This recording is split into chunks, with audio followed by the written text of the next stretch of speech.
ఇప్పుడు ఏమంటారు అయితే ఇప్పుడు ఆ తాళాలు తెచ్చిన దాకా నా గ్రహంలో పంపిరు మీరు. నా మాట పెద్ద తలకే నొప్పి అయిపోయింది నాక. నన్ను గాదెంగతారులే మీరు ఈ గ్రహంలోనే, నన్ను పంపిర్లే మీరు. ఇంకా నా మడ్డలేసిందే ఈ ముసలు నా కొడుకుని ఫ్రైడ్ రైస్ దారా అంటే అది ఏంది అంటాడు. నా మాట నేనేదో నా మాట మిక్స్డ్ ఫ్రైడ్ రైస్ అని చెప్తే నా మాట ఫేవరెట్ అయిపోయింది జనాలకి. మిక్సింగా ఏం చేస్తాం అటు అయిపోతుంది. సర్లే ఆ జాతి వాళ్ళు ఎక్కడ ఉన్నారు చెప్తే నేను పోయి దెంకొస్తా తలని పోయి. అబ్బయ్యా పొద్దుపోయింది కాబట్టి నిద్రపోయిండ్రా. నా గృహంలో మీరు నిద్రపోండి, నేను ఎక్కడైనా పునుకుంటాలే. ఆ గృహంలో పోయి పునుకోండి, పొద్దున్నే బయలుదేరేద్దాం వాడికి. సరేనా? ఓమో ఏందమ్మా నువ్వు అట్ట అంటావా? ముగ్గురు నాకు దిగడు పునుకోమంటావు ఏందమ్మా నువ్వా? మాకు అసలే మేము నైట్ పూట పునుకునేటప్పుడు గోషులు తీసేస్తావా?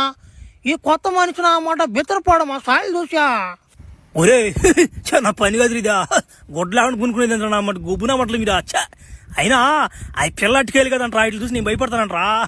నా దీమంటారా బయటకి అట్టుకైనా నా అమ్మ ఆనకుండా ఉన్నట్టు నా అమ్మ గుడిసి ఎందుకులే ఒక మూల పునుకుంటా కానీ మీరు కరుచుకొని పునుకోండి ఎడైనా.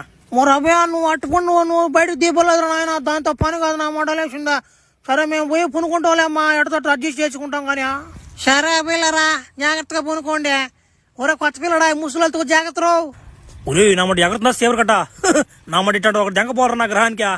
నా మాట బండి లేకుండా వెళ్ళిపోవచ్చా. రవ్యా రా పరా